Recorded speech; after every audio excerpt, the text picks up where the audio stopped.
learning to be as relaxed as you possibly can in as much pain as you possibly can be.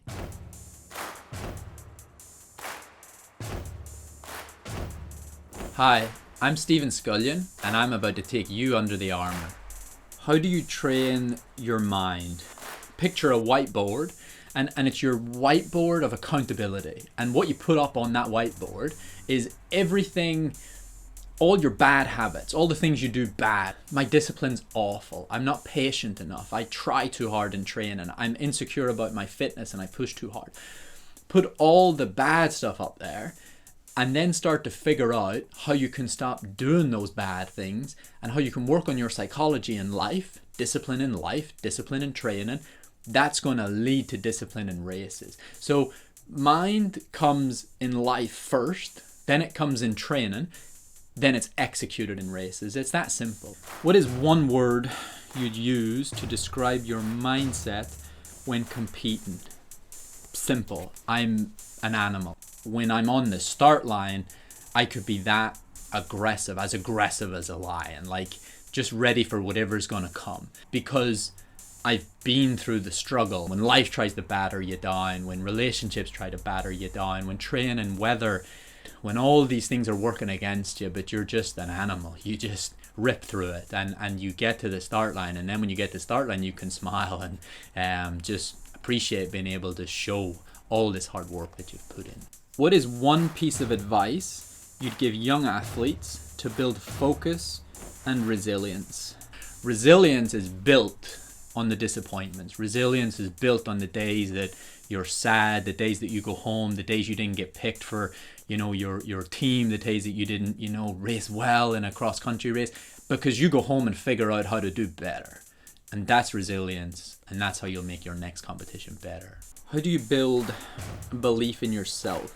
How I learned to build belief in myself was knowledge of the sport, knowledge of what it takes to be brilliant at that sport, the absolute best, and then figured out a way, whether that meant training, whether that meant psychological, what does it take to be a champion? And then I backtracked and I figured out where I was, and I built a plan and a system that I was confident in to get there. I became confident in knowing I was doing everything I could to get to champion, and that in itself builds belief. Can you tell us about a race where training your mind made a difference in your success? Dublin Marathon in 2019. It's in Ireland. I just came off of World Championships. I was very popular in Ireland. I knew the fans were going to be going crazy. But I actually knew that for 20 miles I had to ignore the noise. Come on, Scully, come on, Lion. If I let all that get to me, I'd start to execute my race with emotion, and I wouldn't execute it with the discipline and logical plan that I'd built, that I knew was rock solid, that I knew could get me to the finish line, A to B, as fast as you possibly can.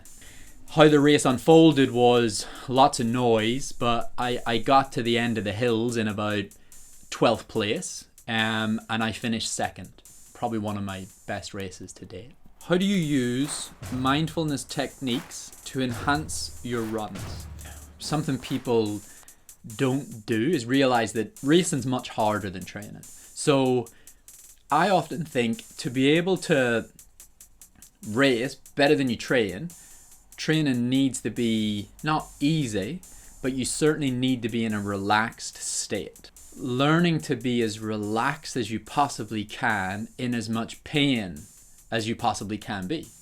And the reason that's really, really important is because to race for a half marathon, a marathon, even a 10K, it's too long that you can run the whole thing like tensed up and straining, and you can save that for 200 meters to go. You need to learn to work at the highest possible effort, being in the most relaxed possible state you can be. It takes practice, but it's really, really important to work on that. What is going through your mind when you are in a race? Racing, to be on a start line in itself is worth celebrating, but also expect to probably experience every emotion on the spectrum all in 1 to how many hours you might be out for a half marathon or marathon. It's exhilarating, it's everything, it's all the emotions that I personally think that's living. That something can mean so much to you that it puts you through a world of different emotions in a day is crazy. People are trying to move to a place in their mind that they don't experience negativity, that they don't get anxious, that they don't get nervous, that they don't worry, that they don't panic when things start going bad. You don't need to ever get there. I'm not there. I've been practicing this for 20 years. You just need to be able to manage those emotions when they come. Just get through that mile, get through that next 2 minutes of the race, get through that next 5 minutes of the race, because you've no idea that at the other side of that rough patch, you might come into a really good rhythm and all that hard work will be worth it. And if it doesn't work out that way, just get yourself to the finish line and at least go home knowing I did that. They couldn't take that away from me. Thanks for joining me and letting me take you under the armour. I look forward to joining you all on the road, trails, and in competitions in the near future.